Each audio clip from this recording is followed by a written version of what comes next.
ഹരിത തെരഞ്ഞെടുപ്പ് പ്രചാരണത്തിന് വേണ്ടി ജില്ലാ ശുചിത്വ മിഷൻ സംഘടിപ്പിക്കുന്ന ഹരിത വോട്ട് വണ്ടിയുടെ ആദ്യ പരിപാടിയുടെ ഉദ്ഘാടനം assistant collector Anoop Garg IAS നിർവഹിച്ചു. തെരഞ്ഞെടുപ്പിൽ ആദ്യമായി ഹരിത പ്രോട്ടോകോൾ നടപ്പാക്കിയ ജില്ല കണ്ണൂർ എന്നത് മറ്റുള്ളവർക്ക് മാതൃകയാണെന്ന് അദ്ദേഹം പറഞ്ഞു.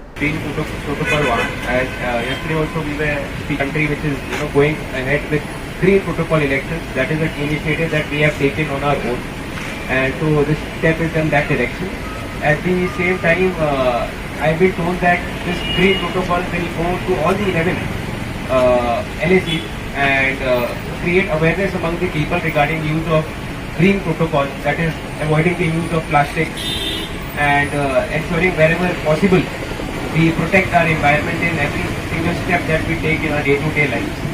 So I'm really again happy that Shishwa Mission Coordinator along with the entire team is taking this initiative. And Kannur as a district again is very active. We were the first district to rule out plastics earlier, and that is why we always be a step ahead when it comes to use of green protocol. ശുചിത്വ mission ജില്ലാ coordinator KM Sunilkumar, C Vinod എന്നിവർ സംസാരിച്ചു. തുടർന്ന് സ്വാതി ചന്ദ്രൻ ഹരിതഗാനങ്ങൾ അവതരിപ്പിച്ചു. ലസിച്ച സുരേന്ദ്രൻ മാലിന്യ രാക്ഷസി എന്ന സാങ്കല്പിക കഥാപാത്രമായി രംഗത്തെത്തി.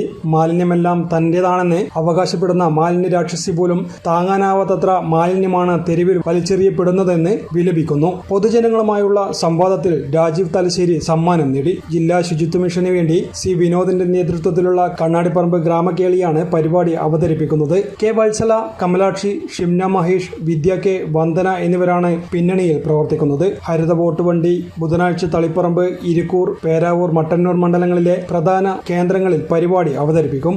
News desk city news. Haritha Keralam Suchitwa Keralam, Haritha Keralam, Haritha Keralam.